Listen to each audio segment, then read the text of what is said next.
we're creating the data which helps train these models at a really large scale. So if somebody wants to train a foundation model, right, we're able to generate very large data sets in many languages to spec for them to train those models. And I mean, as you might expect, that industry is exploding. So disruption in some places and tailwinds in others.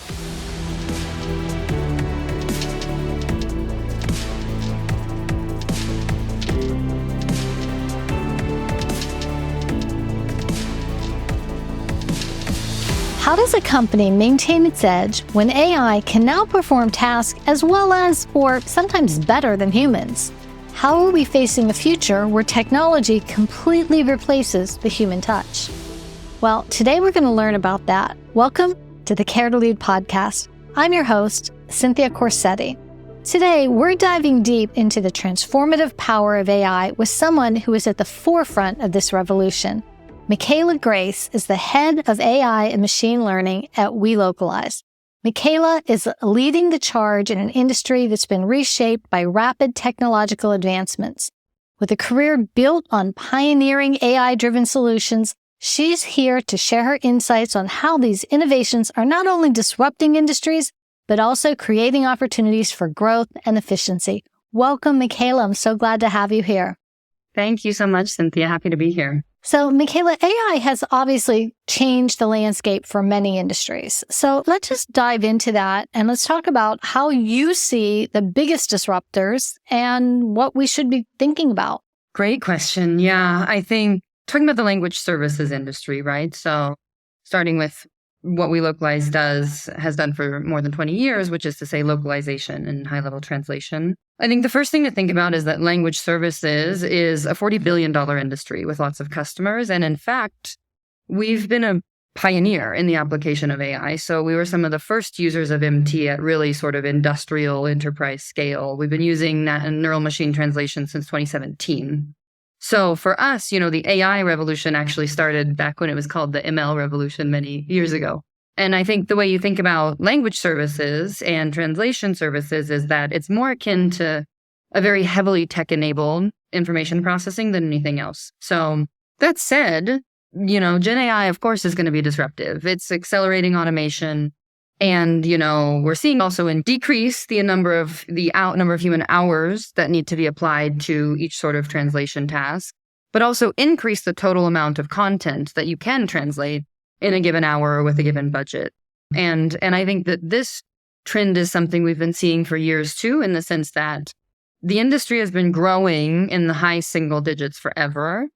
But automation has been chipping away at about 7% of the sort of human dollars spent on words, human translated words, while the content being translated increases year over year in the teens, right? So we've already been seeing this kind of counterbalance of automation chipping away and content increasing. And I think, that balance may shift with Gen AI and with LLMs, or it may sort of stay at parity. And I think that remains to be seen. And I think, just for the company I work at, Welocalize, we have two real businesses. We have translation, which I just talked a lot about, the sort of pros and challenges. And then we also have Welo data, which is data for AI, which means that we're creating the data which helps train these models at a really large scale.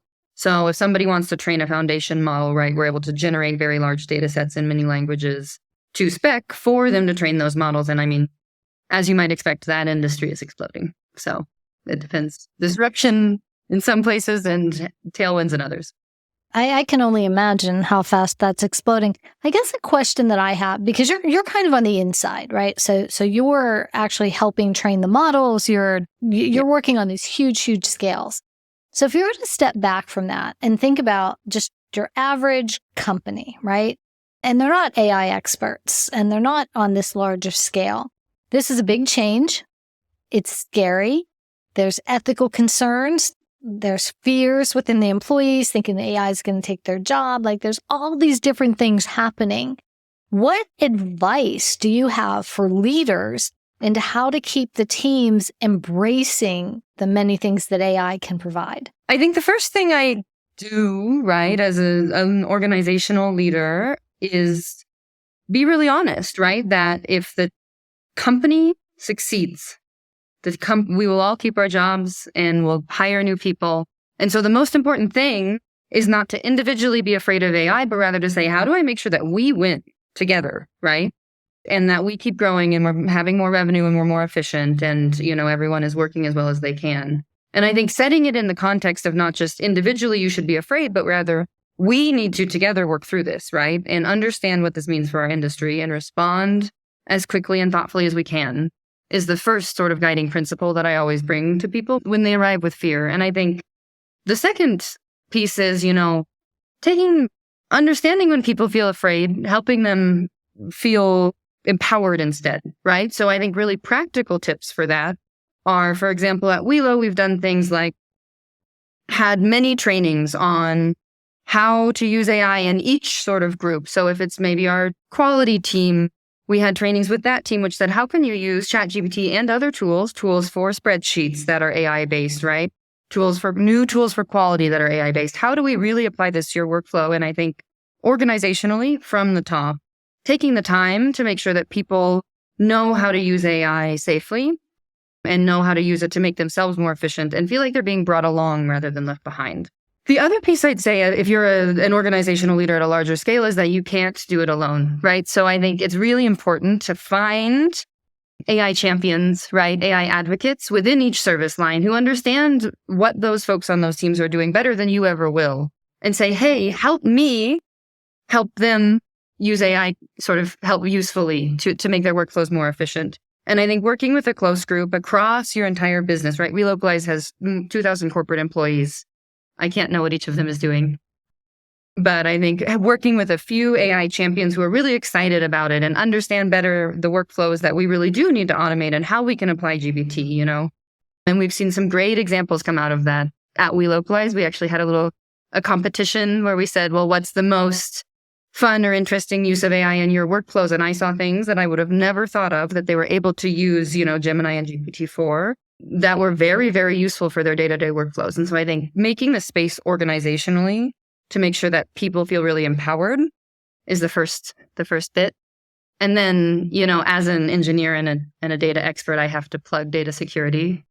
I'd say if you're not empowering your employees to use AI safely, then they're going to use it in a way that exposes your company data to a model that you don't want it to, right? Or in a way that you don't expect. And so immediately in early 2023 at Welo, we were setting up, here are the guidelines for how you can use, the GPT models at the time safely. Here's what's not allowed. And making sure that the tools that we gave them and provided them were under our enterprise agreements and were powerful enough to compete with sort of, the tools that they might find on the internet. So having our own agreement in early 2023 with OpenAI to ensure that we were under their enterprise agreement and protected to put client data in, right? So I think making sure that you're giving people the tools that they need and teaching them what is and isn't appropriate in terms of how to use AI and protect your company's data is crucial. And if you haven't started yet, start now. Yeah. I think that you hit on something that's really key. I've seen organizations struggle because they don't know what can go in, and so they're hiring or trying to train people to be their AI governance officers and so on. But it seems like the rules are changing fast. The information is changing fast. It's different in one country than another country. And so if I'm just an employee sitting at my desk and I write an email to a colleague and I feel like my email sounds snippy, so I'm going to throw this in ChatGPT, did I just violate something? Because, I talked about a customer in this thing. And it's really a challenge, I think, for people to understand what's okay and what isn't. And I don't even think sometimes the executives understand because it changes so fast. That's right. I mean, I think that especially many lawyers and IT folks are in a brave new world right now. I think that it's just very important to take the onus and the burden off of the individual employee trying to do their day-to-day job to figure it out, right? I think the company needs to be really clear about having training, best practices, sessions, Q&A sessions, so that folks can come, because folks want to do the right thing. They want to learn. They want to use the tools, right? There's almost always intent to learn and grow and do things correctly, but you have to give them the resources as an organizational leader to do so. And so I think dedicating sort of at the IT and legal level, some time to here's our standards, here's our best practices, here's our set of approved tools. And then disseminating that information very clearly is the sort of crucial playbook. Yeah, I think guide rails are critical because you don't want to come across as like everything's an issue and it becomes more trouble than it's worth, right? Like this is a violation, that's a violation. You don't want to be policing it. You just need to really have solid guide rails for what they can do. And like you mentioned, there's enterprise agreements that you can enter into, which are going to make it easier. Exactly.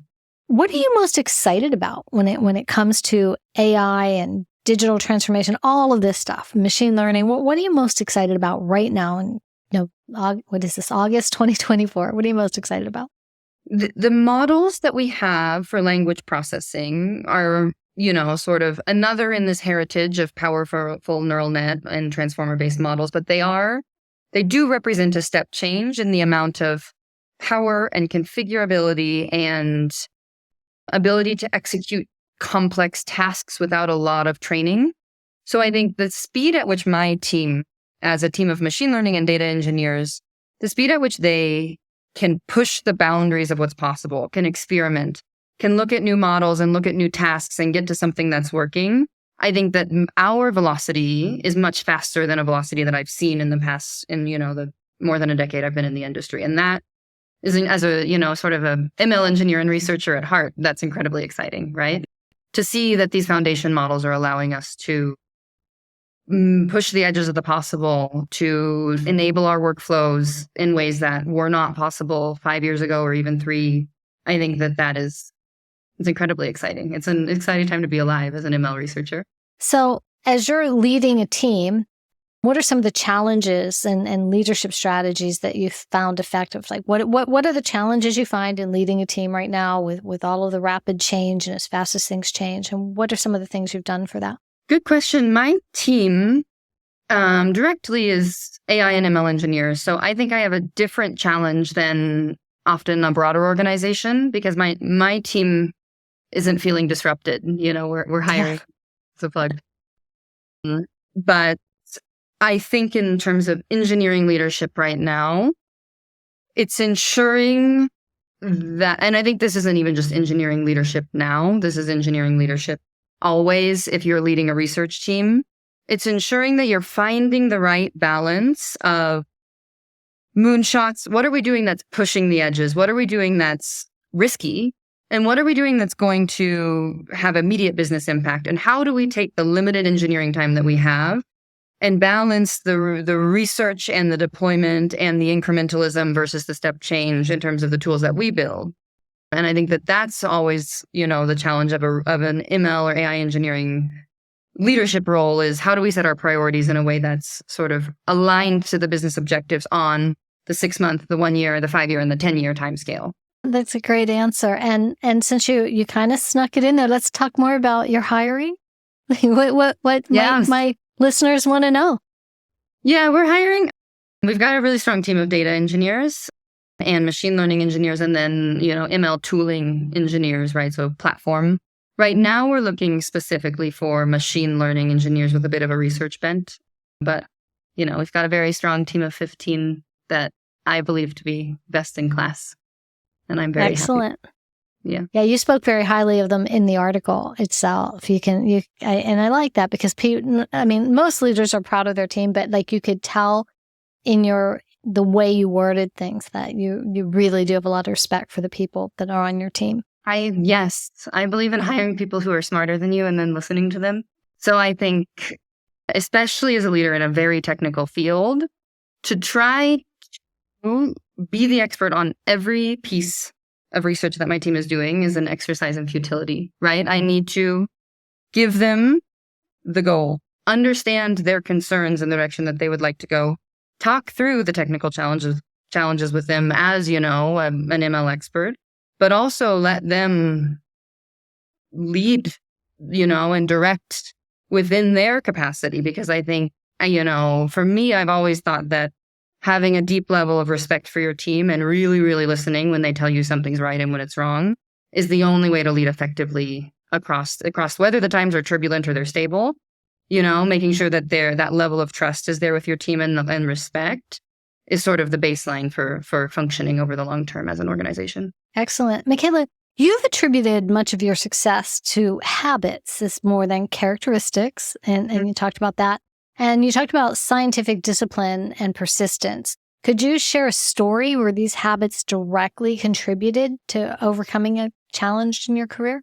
Definitely. Well, I think I've seen this pattern many times. I'll maybe give an example from Welocalize, but machine learning research is different than regular software engineering in that when people ask you, when will this be done? The answer sometimes can be maybe never.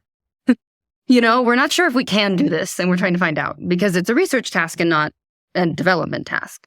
For example, as we were looking at can we reach human level of something that we call LQA, linguistic quality assurance. So can we take a piece of text that's translated, say, from English to Spanish, and say, what kind of errors are there, if any? How severe are those errors?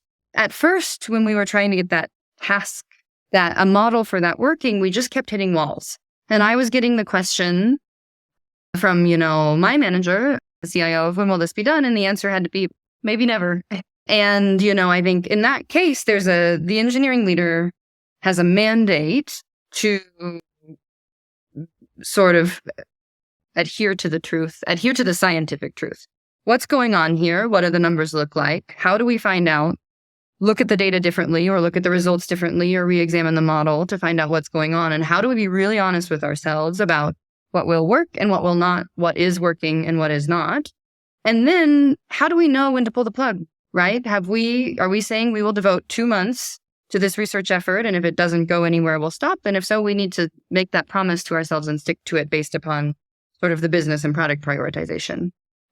But in the case of, the linguistic quality assessment, we actually did find that it was fundamentally an issue with some of the data and the way that our human labelers that we had looked at were agreeing with each other. And so we were able to say, okay, let's step back from the modeling approach because we're running into a wall there. Let's do a deeper data analysis and move forward. But, and you have to be honest with yourself that the modeling isn't working anymore, or something that you're doing isn't working anymore, and be willing to take the time to do the really rigorous data analysis, even if you feel impatient, your boss feels impatient, the product team feels impatient, right? I think there's just, in a sort of very technical, especially researchy role, you have to accept the reality for what it is, Do you ever find you have team members, or maybe even not where you are now, but in your career, have you struggled with people who aren't ready to give that up and say, this isn't working, let's move on to a different direction?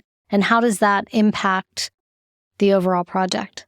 Engineers, once they have their teeth in a project, they want to see it through. That's right. True. That's true of everyone, but I think especially true of engineers. So, of course, and I feel that. And I'm an engineer at heart. And I spent the first, 7 years of my career, the first 3 at Google, working on meaty machine learning engineering problems and hitting my head against these walls and wanting to get through it. So I think it's, that's where the mutual trust and respect with your team comes in, where it's, what are we seeing? How do we think about this differently? How do you feel about what we've done so far, and whether we've sort of sufficiently explored the space to say that we've given it a good go and it's not possible, right?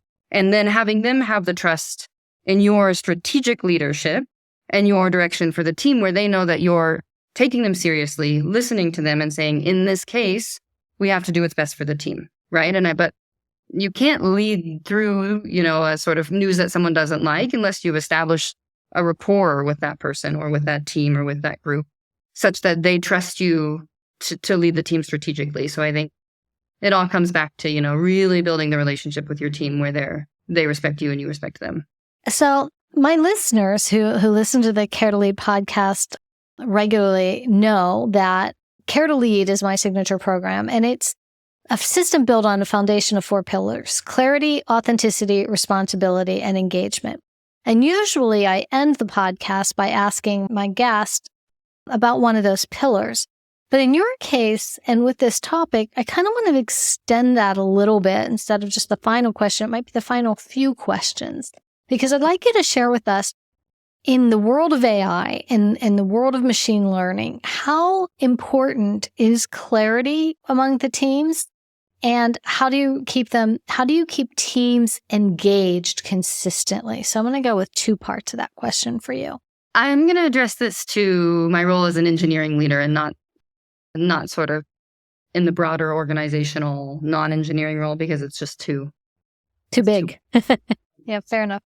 As an engineering leader, clarity is incredibly important, and over communication is incredibly important, because I think as an engineering leader, your job is to have the 1-foot view, the 100-foot view, the 10,000-foot view, and the 100,000-foot view in your mind at all times, and make decisions with sort of the imposition of all of those views, balancing them.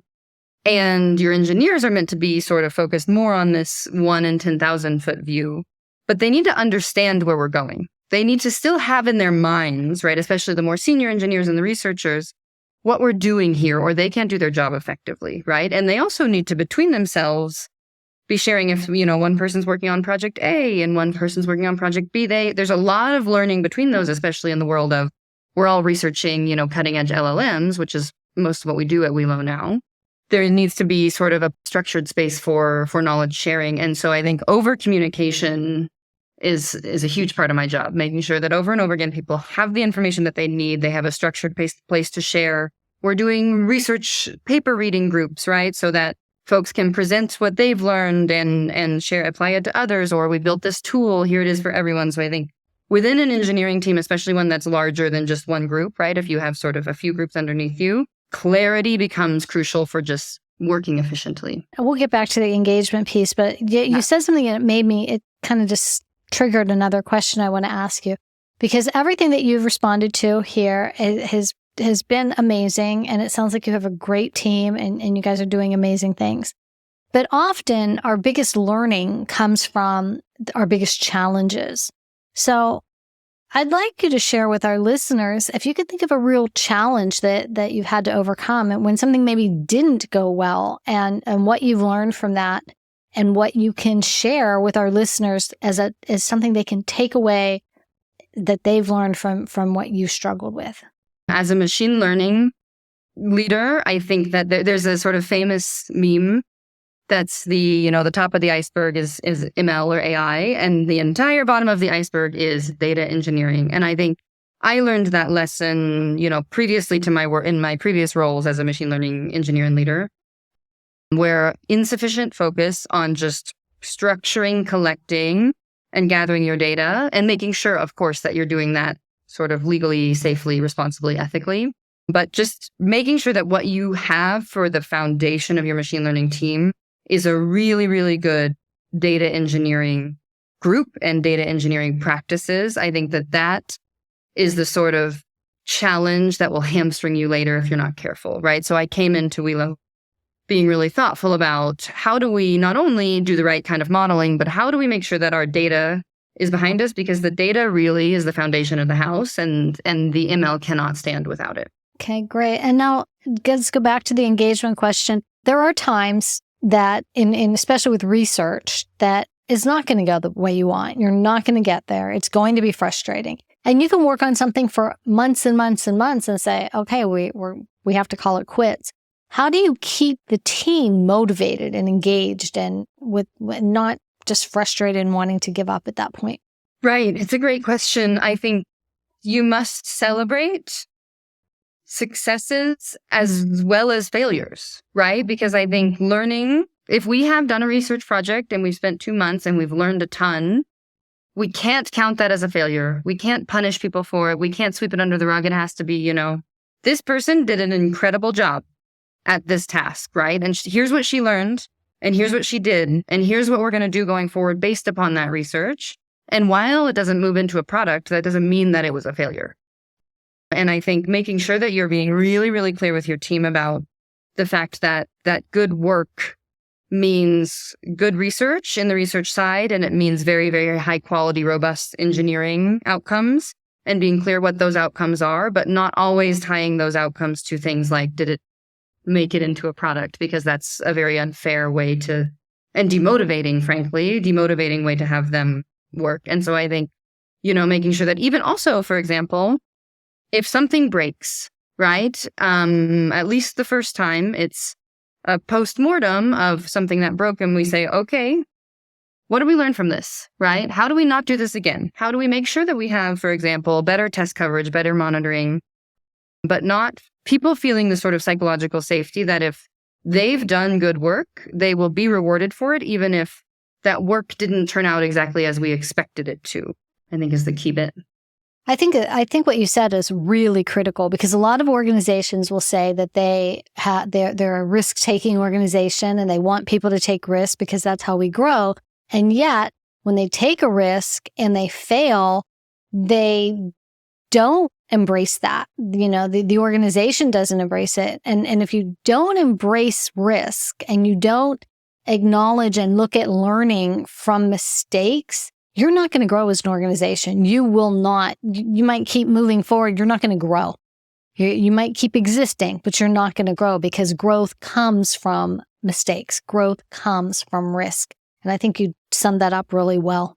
That's right. And, especially in a disrupted time, in a disrupted sector, in a disrupted industry, if you're in one of those, I think disruption it necessitates innovation, and innovation comes with a mindset of risk. How do we do this differently? How do we move forward into the unknown instead of sticking with what we've already done?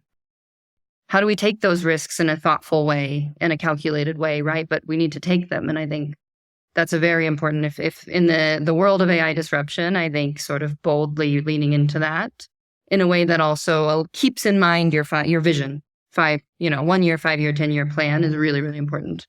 Mikaela, thank you so much for sharing your invaluable insights with us today. It's clear that AI is not just a tool, but it's a force that's reshaping industries and leadership as we know it. So I just genuinely appreciate you being here today. Likewise, I loved this conversation. Thank you so much. And to our listeners, thank you for being here. And remember, leaders who care to lead. Until next time.